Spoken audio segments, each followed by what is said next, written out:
Have you ever noticed how one person can stay stuck in your mind, even though they never show up in your life? You're not obsessing, and you're not weak. When a man stays in your thoughts but avoids reaching out, your mind isn't confused. It's responding to something unfinished. Silence like this doesn't come without meaning.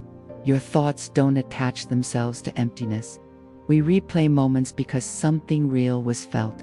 Maybe it wasn't dramatic or long, but something about him made you feel seen, understood, or emotionally awake. A connection doesn't need time or labels to leave an imprint. Sometimes a person enters your life only to activate a part of you that had been quiet for a long time. But a spark doesn't always turn into a fire. Some people awaken something in us without having the ability to carry it forward. Your mind isn't holding on to him as a person, it's holding on to how you felt in the presence of that connection. And that's an important difference. Silence often feels personal, but it isn't always about lack of feeling. Many men don't disappear because they don't care. They disappear because emotions require clarity, consistency, and responsibility.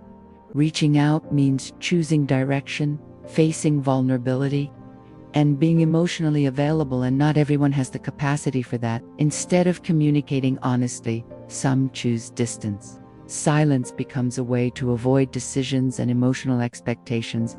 A man can think about you and still choose not to act. Thoughts don't equal readiness, and interest doesn't equal availability. What matters isn't intention, but capacity, and silence reveals limits. What keeps your mind restless isn't him, but the lack of resolution. No clear ending, no honest conversation, no moment that said, "This is complete." The human mind struggles with unfinished emotional loops, so it keeps revisiting the last interaction, the shift in energy, the unanswered questions, not to hurt you, but to understand. Rejection is painful, but it's clear. Silence is confusing, and confusion lingers. Silence leaves hope and pain living side by side. That's why this situation feels heavier than it should. You're not grieving a person, you're grieving uncertainty.